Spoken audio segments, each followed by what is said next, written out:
Oke, Assalamualaikum warahmatullahi wabarakatuh. Kita berjumpa lagi di pertemuan 8 asistensi PPA orang pribadi dan pada. Nah, di sini kita langsung aja ke contoh soalnya ya. PT Supratman adalah perusahaan yang bergerak dalam bidang perdagangan umum. Berikut data-data yang berhubungan dengan laporan keuangan perusahaan pada tahun 2018. Nah, jadi di sini data-datanya ada penjualan barang dagangan, pembelian barang dagangan, biaya angkut pembelian barang dagangan, potongan pembelian, persediaan awal, persediaan akhir, dan penyusutan persediaan barang dagangan. Oke. Nah, kita lanjut. Nah, di sini juga ada biaya-biaya. Nah, biayanya yang pertama ada biaya gaji, biaya PPh pasal 21, biaya perjalanan dinas, dan biaya-biaya lainnya. Nah, di sini juga ada penghasilannya, penghasilan dari Korea Selatan, penghasilan dari penjualan saham, penghasilan dari sewa bangunan, dan penghasilan lain-lain.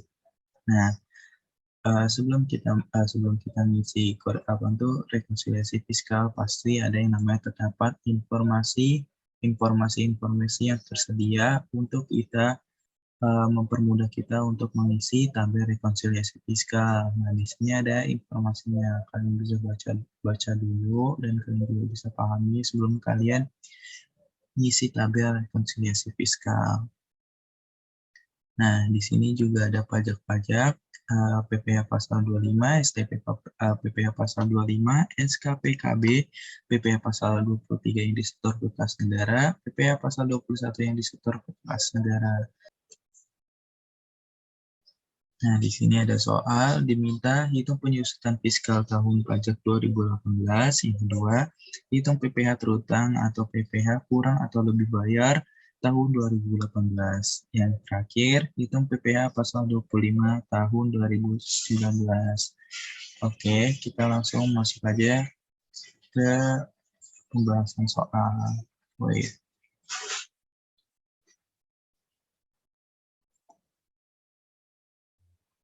Nah, kita langsung masuk ke pembahasannya. PT Supratman, rekonsiliasi fiskal tahun 2018.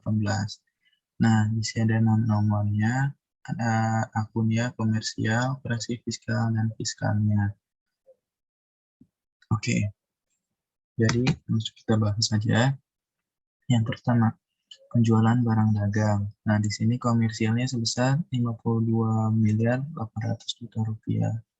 Nah, di informasinya ada semua penjualan termasuk PPN. Jadi, nah di sini udah aku buat lebih ringkasnya. Nah, di sini ini harus dikoreksi karena terdapat di soal semua penjualan termasuk PPN dalam rekonsiliasi fiskal tidak boleh ada PPN. Jadi kita harus keluarkan dulu nih yang ada di komersial sebesar 52 miliar 800 juta rupiah. Nah, jadi karena ini termasuk PPN, jadi rumusnya 52 miliar 800 juta rupiah dikali 100 per 110. Nah, hasilnya 48 miliar. Nah, sisanya kita koreksi sebesar 4 miliar 800 juta. Nah, di sini ada pembelian barang dagang. Pembelian barang dagang ini tidak dikoreksi. Jadi, langsung kita akui secara fiskal sebesar 35 miliar 550 juta. Biaya angkut juga sama, kita akui sebesar 100 juta. Potongan pembelian kita akui sebesar 14 juta dan persediaan awal persediaan akhir kita akui secara fiskal sebesar sekian dan penyusutan persediaan. Nah, penyusutan persediaan ini ada di informasi. Nah, di dalam pembelian tidak termasuk PPN dan pembentukan penyusutan persediaan barang dilakukan dengan cara pembentukan cadangan.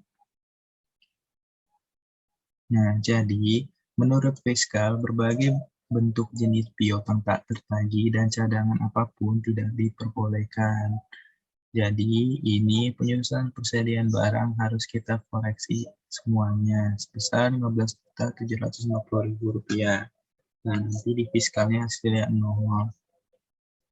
Dan lanjut, kita menghitung HPP, harga pokok penjualan.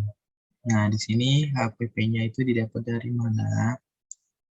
Dari mana? Yang pertama, itu ada persediaan awal, ditambah pembelian barang dagangan, ditambah biaya angkut pembelian barang dagangan, dikurang potongan pembelian, dikurang sama persediaan akhir barang dagangan. Hasilnya sebesar 38 miliar sekian. Nah, di sini kita juga nyari yang namanya laba kotor. Laba kotor itu didapat dari mana? Penjualan dikurang HPP. Jadi 48 miliar dikurang 38 miliar sekian. Hasilnya 9 miliar sekian. Nah, kita lanjut di biaya-biaya. Nah, yang pertama ada biaya gaji dan kesejahteraan pegawai. Nilai komersialnya sebesar 5 miliar 200 juta. Nah, kita lihat nih gaji nih. Nah, ternyata ada di informasi di dalam gaji dan kesejahteraan pegawai terdiri. Nah, oh ya, sebelum itu, nah, di sini ada keterangan di dalam penjualan termasuk penjualan sebesar 4 miliar sekian kepada bendaharawan pemerintah. Nanti ini masuk di kredit pajak. Dan juga sama di dalam pembelian termasuk impor. Nah, di sini nanti juga masuk di kredit pajak. Oke, Aku lanjut di dalam biaya gaji dan kesejahteraan pegawai terdiri dari gaji tunjangan istri dan anak, gaji sopir pribadi direksi, seragam karyawan security, beras gula, dan biaya rekreasi. Nah, jadi ini di sini kita cari yang mana yang dikoreksi dan yang mana yang enggak. Nah, gaji ini tidak dikoreksi. Nah, tunjangan istri dan anak juga sama, tidak dikoreksi. Nah, gaji sopir pribadi direksi ini kita koreksi. Kenapa kita koreksi? Karena dia merupakan pengeluaran pribadi direksi atau pemilik. Nah, terus seragam karyawan atau security tidak dikoreksi. Salah ketik, tidak dikoreksi. Dan beras dan gula ini kita koreksi. Kenapa kita koreksi? Karena ini berupa bentuk natura. Oke, lanjut. Biaya rekreasi ini kita koreksi karena dia ini termasuk fasilitas. Nah, jadi yang dikoreksi ini ada gaji sopir pribadi direksi, beras dan gula, dan biaya rekreasi. Kita jumlahkan totalnya semua. Hasilnya 284 juta kita koreksi. Dan nilai fiskalnya sebesar 4 miliar sekian. Nah, kita lanjut di biaya alat-alat kantor. Nilai komersialnya sebesar 14.600.000. Nah, kita lihat apakah ada di informasi. Nah, ternyata ada di dalam biaya alat-alat kantor, termasuk pembelian kalkulator sebesar 2.400.000. Nah, di sini aku udah buat catatan nih, buat kalian pahami. Jadi, kalkulator ini, nah, sebelumnya kalian bisa cek di daftar jenis-jenis aset. Dan kalkulator termasuk aset kelompok 1. Nah, kita sebutkan 4 tahun. Nah, menurut fiskal nanti perhitungannya 2.400.000 dibagi 4 hasilnya. Baik. 2.400.000 dibagi 4 hasilnya 600.000. Nah, sisanya ini 1,8 ini tidak boleh dibebankan. Jadi kita harus koreksi. Jadi nanti yang kita koreksi itu sebesar 1,8 sisanya. Jadi 14 juta di komersial, 14 juta sekian di komersial dikurang sama koreksinya 1,8 hasilnya 12.800.000 rupiah. Oke, kita lanjut di biaya PLN, PAM, dan Telkom. Nah, nilai komersialnya sebesar 15 juta rupiah. Nah, di sini ada informasinya. Di dalam biaya PLN, PAM, dan Telkom termasuk pembayaran sejumlah 3.500.000 untuk mes karyawan. Nah, ini langsung aja kita koreksi 3.500.000-nya. Karena kenapa? Karena karena mes karyawan termasuk fasilitas. Kita koreksi sebesar 3.500.000 dan fiskalnya sebesar 11.500.000. Nah, kita lanjut ke apa nih? Oke, kita lanjut ke biaya entertainment. Nah, biaya entertainment ini di komersialnya sebesar 17.500.000. Nah, kita lihat nih, ada nggak informasinya? Ternyata ada. Biaya entertainment yang ada daftar nominatifnya hanya sebesar 15 juta rupiah. Ingat, hanya sebesar 15 juta rupiah.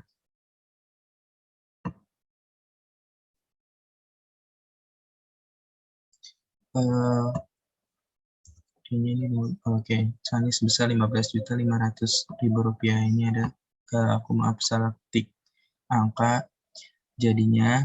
Nah, di sini aku udah ngisi keterangannya. Nah, karena menurut fiskal, biaya entertainment yang ada daftar nominatifnya itu sebesar 15.500.000 rupiah. Jadi nanti yang apa tuh? Nah, jadi kan nanti yang boleh dibebankan itu 15.500.000. Nah, sisanya kita koreksi. Nah, jadi yang dibebankan 15.500.000, nah sisanya 17.500.000 dikurang 15.500.000. Nah, sisanya 2 juta ini kita koreksi. Oke, nah di sini kita lanjut. Disewa gedung kantor. Nah, disewa gedung kantor, nilai komersialnya sebesar 90 juta. Nah, kita lihat dulu nih, sewa gedung kantor. Nah, ternyata ada nih di keterangannya. Nah, sewa gedung kantor merupakan pembayaran sewa untuk 3 tahun, terhitung dari bulan Juli 2018. Nah, di sini aku juga udah ngasih informasinya ke kalian. Nah, jadi sebelum itu kita harus hitung bebannya dulu nih. Bebannya itu kan dia kan mulainya kan dari Juli 2018 sampai dengan Desember. Jadi ada range 6 bulan nih. Jadi nanti perhitungannya 6 per 12. Nah, kita asumsikan wait. Nah, kita asumsikan karena dia 3 tahun 90 juta ini, jadi nanti 1 tahunnya itu nilainya 30 juta. Jadi nanti 30 juta dikali 6 per 12. Dikali 6 per 12, hasilnya sama dengan 15 juta. Nah, 15 juta ini Nah, 15 juta ini nanti yang boleh dibebankan. Nah, sisanya nanti kita koreksi. Jadi, sisanya ini sebesar 75 juta ini nanti kita koreksi. Nah, yang selanjutnya ada penghapusan piutang tak tertagih. Nah, di sini kita lihat ada informasinya. Penghapusan piutang tak tertagih semuanya telah dibebankan sebagai biaya dan laporan laba rugi komersial dan telah diserahkan daftar piutang yang tidak dapat ditagih kepada Direktorat Jenderal Pajak sejumlah Rp24.600.000 telah diserahkan perkara penagihannya kepada Pengadilan Negeri sebesar Rp8.200.000. Telah ada perjanjian antara kreditur dan debitur tentang penghapusan piutang dan sisanya tidak dapat ditemukan debiturnya.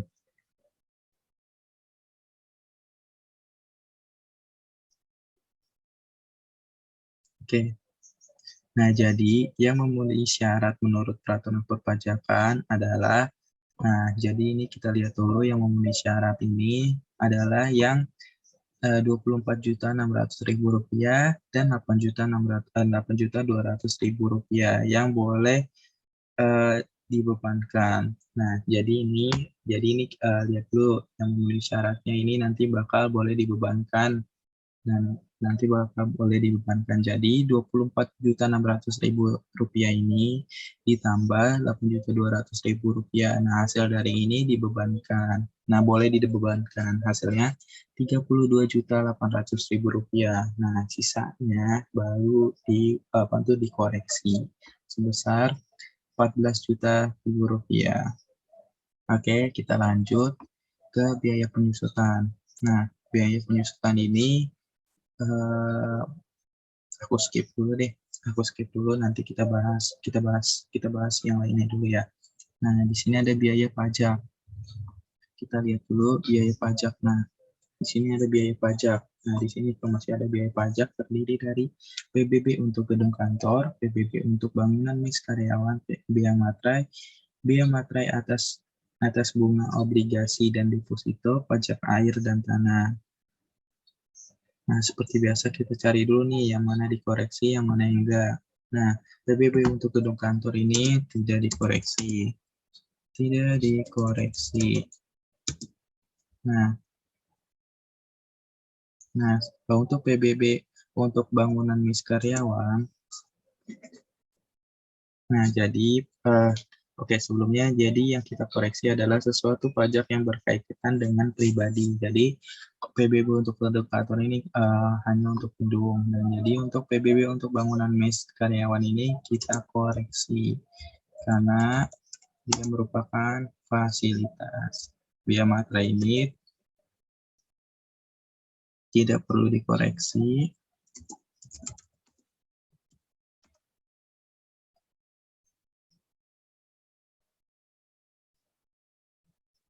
Nah, jadi lanjut, biaya materai dan bunga obligasi dan deposito ini kita koreksi karena bunga obligasi dan deposito dikenakan pajak final.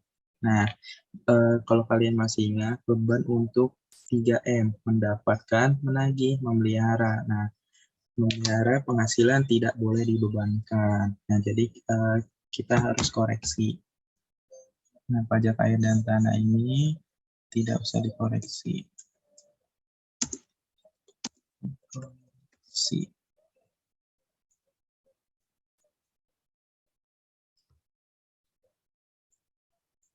Nah, jadi nanti yang kita koreksi itu PBB untuk bangunan dan mes karyawan, biaya materai atas bunga obligasi dan deposito nanti kita koreksi. Hasilnya kita jumlahkan dulu 2.500.000 ditambah 1 juta. Hasilnya 3.500.000 kita koreksi.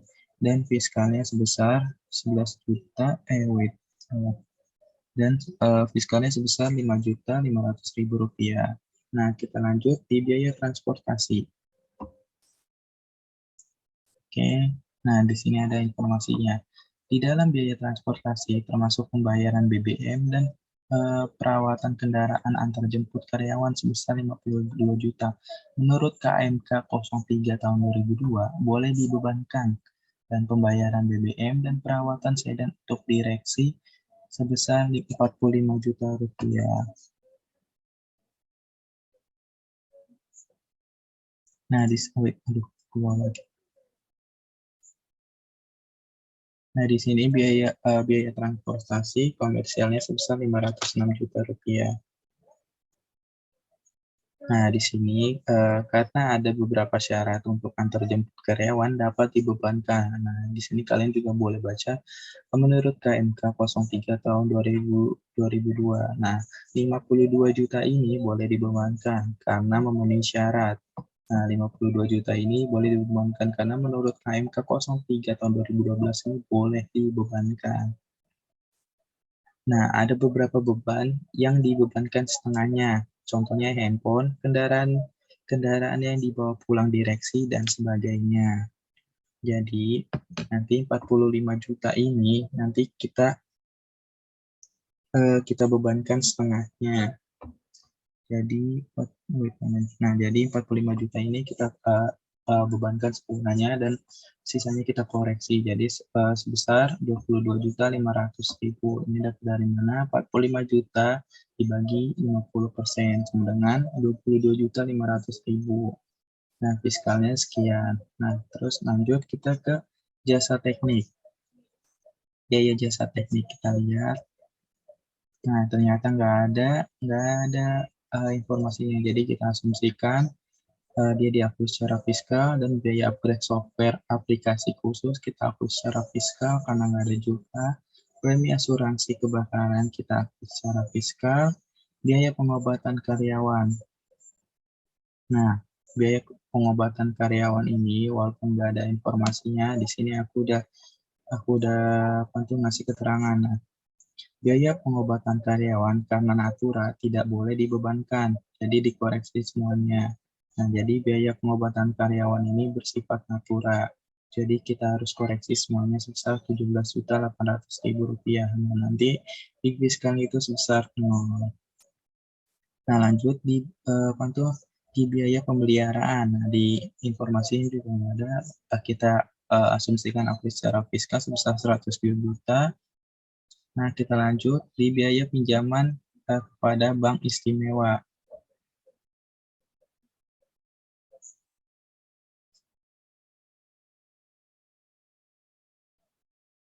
Kita lihat dulu.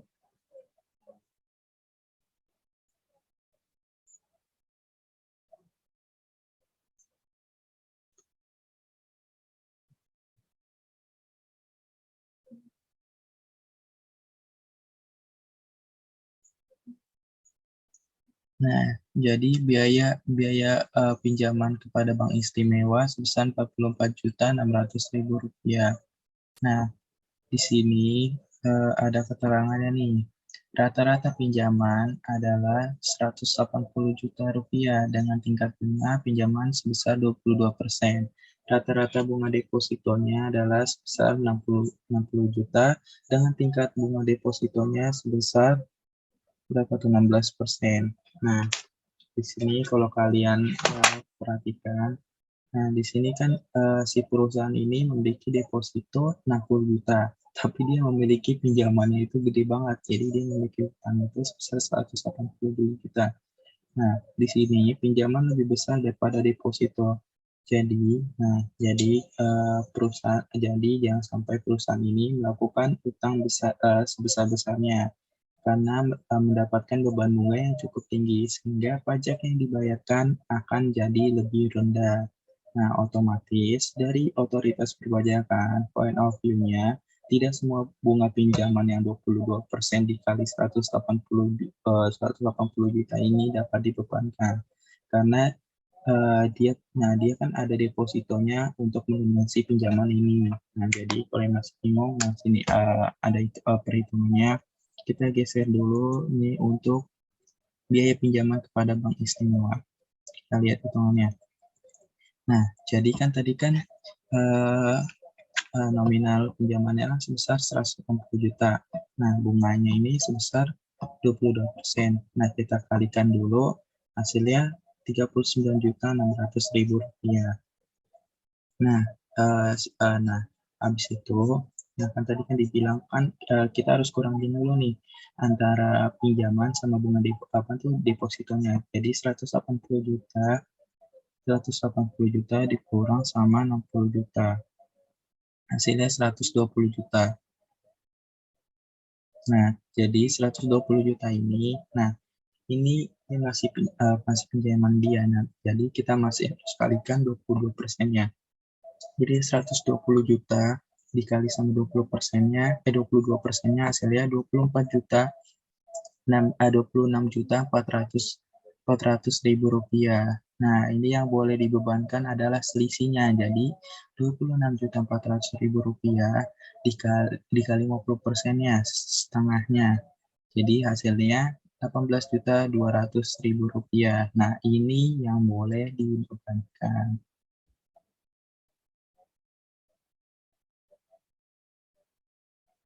Yang boleh dibebankan 26.400.000 rupiah. Nah, nanti selisihnya ini dikoreksi selisihnya. Oke, kita balik lagi. Nah, jadi pemecahannya 44.600.000 rupiah. 44.600.000 rupiah. Nah, nanti yang dikoreksi itu tadi selisihnya dari yang boleh dibebankan sebesar 18.200.000 rupiah. Oke, kita lanjut. Biaya sanksi STP sebesar 5.890.000 rupiah. Nah, di sini ada keterangannya pajak dan sanksi-sanksinya, Kak. Kenapa harus dikoreksi? Karena bukan karena mereka itu tidak dapat dibebankan. tidak boleh dibebankan, jadi harus dikoreksi semuanya. Jadi harus dikoreksi sebesar Rp5.890.000. Nah, kita lanjut ke sumbangan. Nah, di sini kita asumsikan sumbangannya ini, kita asumsikan sumbangan pada umumnya tidak boleh dibebankan. Jadi, sama seperti tadi harus dikoreksi semuanya sebesar Rp16.400.000. Nah, kecuali yang ini, bantuan untuk korban gempa di Jogja. Jadi ini bantuan untuk nasional. Jadi kita karena di sini nggak ada apa namanya, nggak ada keterangannya, jadi kita akui secara fiskal. Sama juga yang poin 22, bantuan untuk Genota. Genota ini setahu aku tuh kayak apa ya? Kayak program anak asuh atau orang tua asuh itu, setahu aku ya. Jadi ini kita akui secara fiskal sebesar 21 juta. Kita lanjut di biaya untuk Litbang Malaysia. Nah, jadi biaya untuk penelitian dan pembangunan di Malaysia ini, nah ini tidak boleh dibebankan. Jadi kita harus koreksi karena yang boleh dibebankan itu penelitian yang ada di Indonesia. Jadi biaya untuk Litbang di Malaysia ini kita koreksi semuanya sebesar 108 juta rupiah. Nah, yang terakhir biaya lain-lain sebesar 15 juta rupiah karena di sini tidak ada keterangannya dan tidak ada informasinya, kita asumsikan itu secara fiskal sebesar 15 juta rupiah. Nah, sebelum kita masuk selanjutnya, kita lanjut di biaya penyusutan. Nah, di biaya penyusutan ini komersialnya sebesar 478 juta rupiah. Nah, kita lanjut.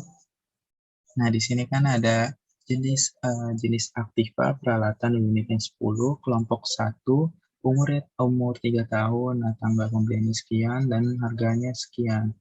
Dan juga kendaraan, mesin, bangunan, sekian, sekian, sekian. Nah, kita lanjut langsung masuk ke hitungannya. Nah, di sini ada masa penyusutan fiskal, jumlah unit tahun 2019, kelompok, harga perolehan per unit, tarifnya, sama beban penyusutannya. Nah, di sini penyusutan fiskal yang pertama peralatan masanya 4 tahun. Nah, di sini jumlah unitnya sebesar ada 10 unit. Nah, dia masuk ke kelompok 1. Kelompok 1 tarifnya 25%. Nah, jadi harga perolehan harga per unitnya harga per unitnya itu 640 juta dapat dari 16 juta dikali 10 dikali sama masanya 4. Jadi hasilnya 640 juta. Nah, dikali tarif 25%, hasilnya beban penyusutannya sebesar 160 juta. Nah, untuk kendaraan 1 juta itu dapat dari mana? 180 juta dikali sama unitnya sebesar 6. Jadi hasilnya 1.080 juta dikali 12,5%, hasilnya 135 juta. Nah, di sini kita masuk ke mesin. Mesin itu 3 miliar, dapat dari 750 juta dikali sama 4. Dikali sama jumlah unitnya sebesar 4. Terus hasilnya 3 miliar dikali sama tarifnya 6,25%. Hasilnya 180 juta 500 ribu rupiah. Nah, kita lanjut yang terakhir, itu bangunan permanen. Bangunan permanen itu jumlah unitnya 2, dan harga perolehannya itu dapat dari 900 juta dikali sama 2. Hasilnya 1.800.000 juta, kita kalikan tarif 5% sama dengan 90 juta. Nah, kita totalin beban penyusutannya sebesar 572 juta 500 ribu rupiah. Nah, itu 572 juta 500 ribu rupiah itu kita bebankan. Habis itu, di sini ada koreksinya sebesar 94 juta 500 ribu rupiah. Nah, habis itu kita hitung total biayanya. Total biayanya sebesar 6 miliar sekian, dan laba operasionalnya. Laba operasionalnya dapat dari mana? Laba kotor dikurang sama total biaya. Hasilnya 3 miliar sekian. Nah, kita lanjut di penghasilan lain-lain. Oke, kita lanjut di penghasilan lain-lain. Nah, Nah, sebelum itu, nah di sini kan ada informasi-informasi yang belum kita tepatkan kan. Dan jadi penghasilan dari sewa kendaraan bersifat tidak teratur itu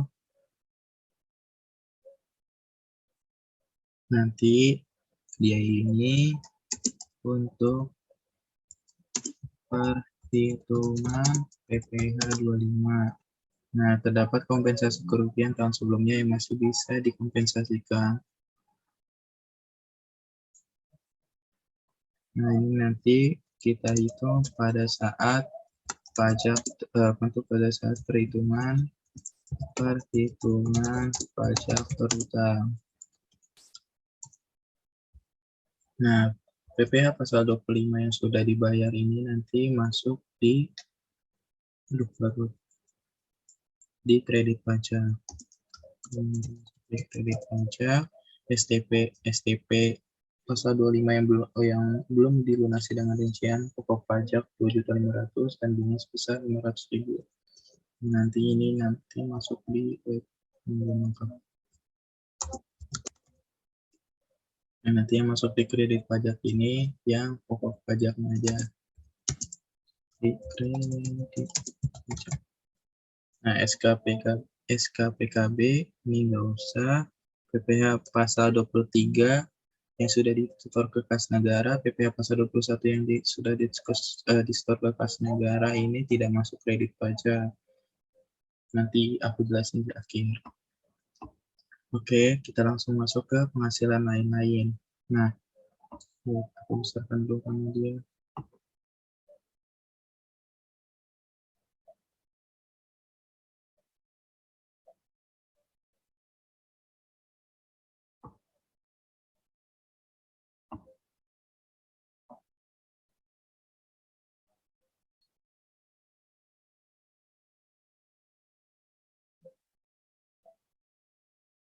Oke.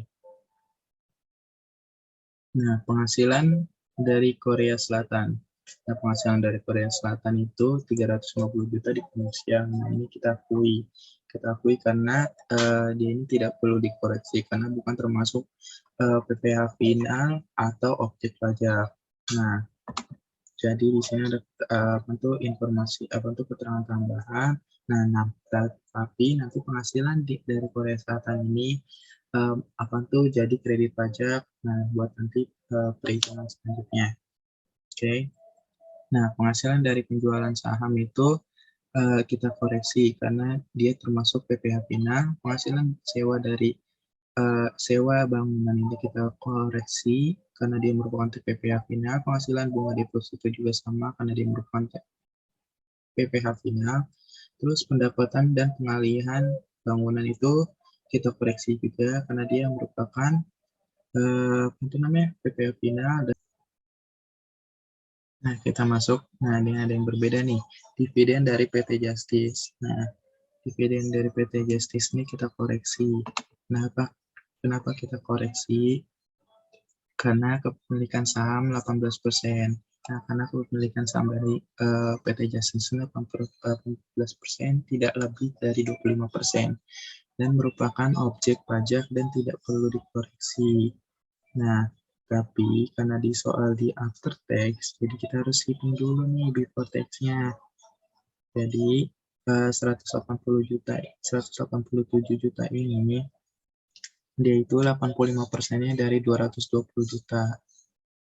Nah, jadi nanti yang boleh diperbanyak itu 220 juta dan selisihnya itu kita koreksi. Oke, kita lanjut. Nah, pendapatan dari sewa kendaraan. Nah, ini pendapatan dari sewa. Pendapatan dari sewa kendaraan. Nah, pendapatan dari sewa kendaraan ini dia itu komersialnya sebesar 99 juta 960.000. Nah, di sini aku kasih keterangan tambahannya. Nah, kalau before tax karena di sini dia after tax. Jadi kalau misalkan dia before tax tidak usah dikoreksi karena di sini after tax. Jadi kita koreksi dulu karena sewa kendaraan itu bukan final. Nah, sewa kendaraan itu kan tarifnya pas APPH pasal 23, tarifnya 2%. Nah, jadi ini 99.960.000 itu 98%-nya dari 102 juta. Jadi yang boleh dibebankan itu nanti 102 juta. 102 juta. Nah, selisihnya ini kita koreksi sebesar 2.040.000 rupiah. Nah, pendapatan royalti dari Singapura juga sama nih. Nah, wait. Nah, ini karena di after tax harus kita koreksi dulu. Nah, kita cari yang before tax-nya dulu nih. Nah, di sini 210 juta adalah 70%-nya. 70%-nya dari 300 juta. Nah, di sini di sini harus kita koreksi dulu nih. Nah, nanti yang boleh dibebankan itu sebesar 300 juta dan sisanya kita koreksi sebesar 90 juta. Nah, kita lanjut di pendapatan bunga obligasi. Nah, pendapatan bunga obligasi itu kita koreksi karena dia termasuk PPh final, jadi hasil anual. Nah, kita cari total penghasilan pajak lain-lain itu sebesar 972 juta. Nah, terus kita cari penghasilan sebelum pajak. Itu dapat dari mana? Laba operasional ditambah sama total penghasilan pajak. Hasilnya 4 miliar sekian. Nah, habis itu kita cari nih. Sebelum itu, kalau misalkan ada yang pengen ditanyakan, tanyakan saja ya.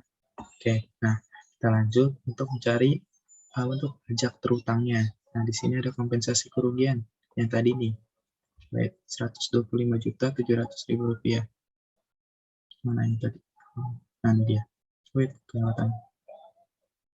Nah, di sini terdapat kompensasi kerugian tahun sebelumnya yang masih bisa dikompensasikan sebesar 125.700.000 rupiah. Nah, kita kurangkan 4 miliar sekian dikurang 125.700.000 rupiah. Nah, dapatlah penghasilan kena pajak atau PKP-nya sebesar 4 miliar sekian. Nah, di situ kita cari pajak terutangnya. Nah, sebelum kita cari pajak terutangnya, nah di sini aku ngasih informasi tambahan nih buat kalian. Nah, aku ngasih informasi tambahan buat kalian. Nih, karena di sini peredaran brutonya 48M, ya. Kenapa aku tahu 48M? Karena di sini peredaran brutonya 48M. 48M. Nah, yaitu di atas 4,8M dan di bawah 50M.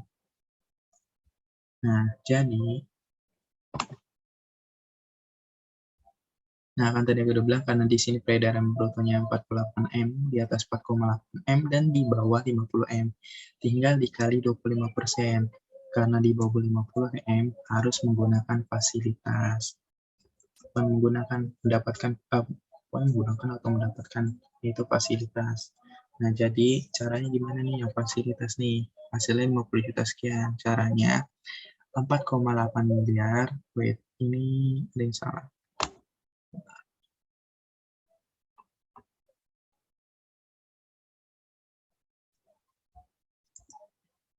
4,8 miliar dibagi 48 juta. 48 juta peredaran brutonya dikali sama PKP-nya sebesar 4 miliar sekian. Nah, dikali tarifnya.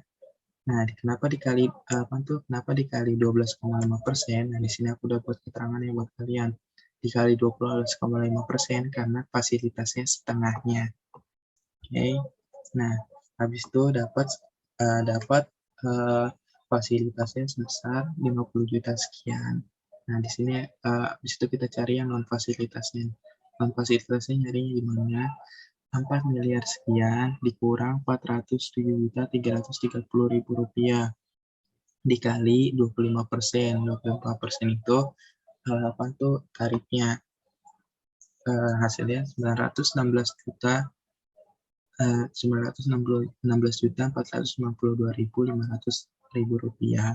Nah, habis itu kita jumlahkan fasilitas sama non fasilitasnya, dapatlah pajak terutang.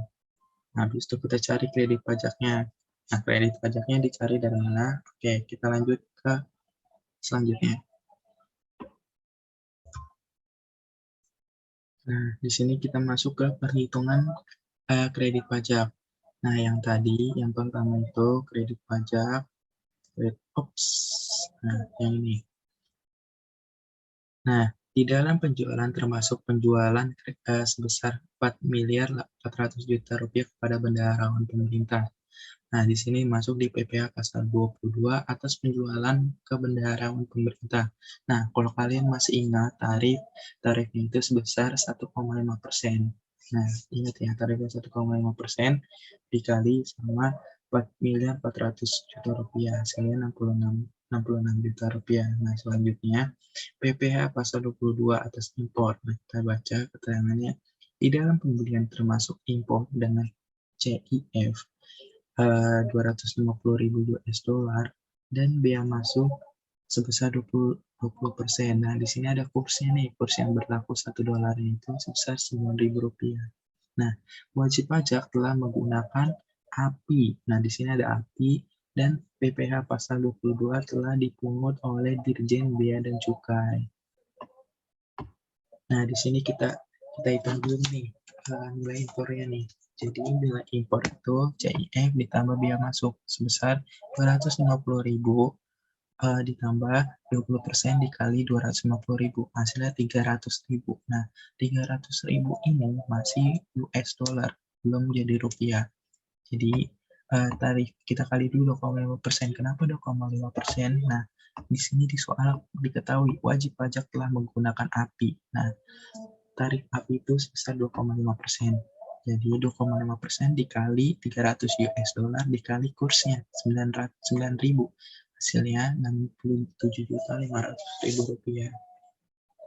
Nah, kita lanjut ke kredit pajak selanjutnya, PPh 23 atas dividen dari PT Justice sebesar 15%. Oh ya, tarifnya PPh 23 atas dividen itu sebesar 15%.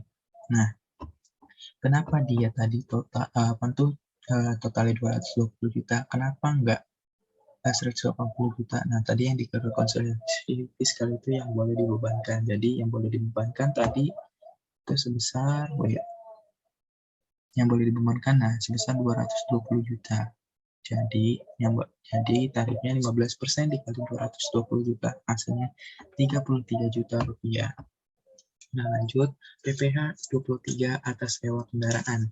Nah, kalian kalau masih ingat PPh pasal 23 atas sewa kendaraan tarifnya berapa? 2% kan? Nah, di sini kenapa sewa kendaraan yang enggak 99 juta sekian? Nah, kayak tadi sama juga kasusnya karena yang boleh dibebankan itu sebesar 102 juta rupiah. Nah, di sini 2% dikali 102 juta rupiah, hasilnya 2.040.000 rupiah. Nah, ini tidak termasuk dalam, nah di sini ada keterangannya aku kasih buat kalian biar paham, tidak termasuk dalam perhitungan PPh 25 karena PPh 23 atas penghasilan tidak PPh 23 atas penghasilan tidak teratur. Nah, di yang kelima ada PPh 24 atas penghasilan Korea Selatan. Nah, kalian kalau misalkan masih ingat kredit pajak, Nah, di dalam sini aku jelasin dulu perhitungannya. Nah, di sini 20% tarifnya, 20% kalian 20% tarifnya ini dari, nah di dia pajaknya 20%. Pajaknya 20%. Jadi 20% dikali 350 juta. 350 juta yang boleh dibebankan hasilnya 70 juta. Nah, di sini juga ada perhitungan apa tuh namanya? Perhitungan perhitungan lainnya yang buat membandingkan itu 300, nah ini rumusnya 350 juta dibagi sama PKP-nya 4 miliar 73 juta 4 miliar sekian. Nah, dikali sama 960 juta 408.750.000 rupiah. Nah, hasilnya 83.125.000 rupiah. Nah, karena dia di sini kredit pajak, nah di sini yang digunakan yang lebih kecil. Jadi yang digunakan 70 juta. Dan di sini juga sama PPh 23 atas royalti dari Singapura itu tarif pajaknya sebesar 30% dikali 300 juta dan rumusnya 300 yang rumus lanjutannya 300 juta dibagi sama 4 miliar sekian, dikali 960 juta 408.750, hasilnya 71.250. Nah, karena dia juga sama kasusnya, di sini kita ambil yang paling kecil. Yang paling kecil itu 71.250.000 rupiah. Nah, kita lanjut ke PPH 25, itu sebesar 46 juta rupiah.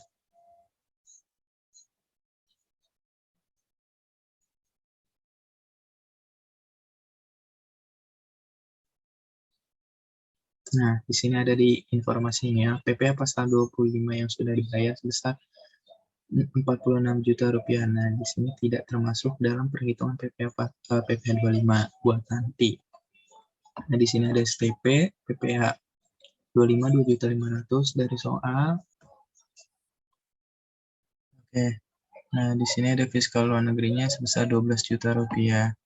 Nah, di sini kita cari total kredit pajaknya sebesar, nah kita masukin 66 juta ditambah 67.500.000 ditambah 33 juta ditambah 2.040.000 ditambah 70 juta ditambah 71.250.000 ditambah 46 juta ditambah 2.500 dan ditambah 12 juta ribu rupiah.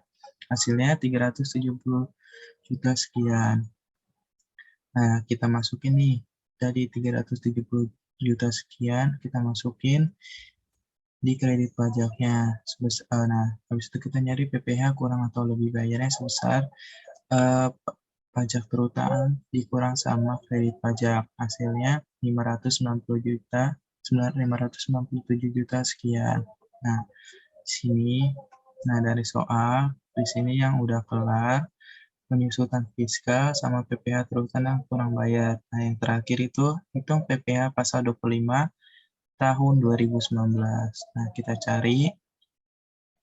Nah, sebenarnya caranya hampir mirip. Nah, di sini kita cari dulu PKP-nya. PKP-nya itu tadi yang udah ada di Excel sebesar 4 miliar 4 miliar sekian dan penghasilan tidak teratur sebesar 102 juta 102 juta rupiah. Nah, di sini ada penghasilan sebagai dasar penghitungan PPh 25 ini dapat dari mana? 4 miliar sekian dikurang sama 102 juta ribu, hasilnya 4 miliar sekian. Nah, di sini ada pajak terutangnya, kayak tadi juga rumusnya fasilitas 4,8 miliar dibagi 48 miliar dikali sama penghasilan sebagai dasar penghitungan PPh pasal 25, terus dikali sama tarifnya setengah fasilitas 12,5% dan non fasilitas itu 4 miliar 97 juta dikali sama 409 juta 700.000 rupiah, dikali tarifnya 25%. Hasilnya 921 juta 825.000 rupiah. Nah, kita tambahkan, nah hasil pajak terutangnya itu sebesar 973 juta 37.500.000 rupiah. Nah, di sini kita cari kredit pajaknya. Nah, di sini kan ada keterangan yang tidak termasuk perhitungan PPh pasal 25 itu tidak usah kalian masukin. Nah, jadi yang kalian masukin itu PPh pasal 22 atas bendaharawan pemerintah, PPh pasal 22 atas impor, PPh 23 atas dividen dari PT Justice, PPh atas penghasilan Korea Selatan, PPh 24 atas royalti dari Singapura, dan di sini ada fiskal luar negeri. Nah, di sini total kredit pajaknya 319 juta 750.000 rupiah. Nah, di sini ada pajak yang masih harus dibayar sendiri, dapat dari mana? 970 juta sekian dikurang sama 300 juta sekian. Hasilnya 653 juta 287.500 rupiah. Dan PPh 25 tahun 2019 itu dapat dari mana? Pajak yang masih harus dibayar dibagi 12 sama dengan 54 juta sekian. Nah, di sini kenapa kompensasi kerugian yang nggak dipakai. Nah, karena kompensasi kerugiannya udah dibayarkan dan nggak ada sisanya lagi. Jadi langsung dimasukin penghasilan tidak teratur. Nah, segitu aja. Kalau misalkan kalian ada yang kurang paham, boleh ditanyakan. Kurang lebihnya mohon maaf. Kalau misalkan ada bahasa atau nggak penyampaian yang kurang kalian mengerti, boleh kalian pertanyakan. Wassalamualaikum warahmatullahi wabarakatuh. Terima kasih semuanya.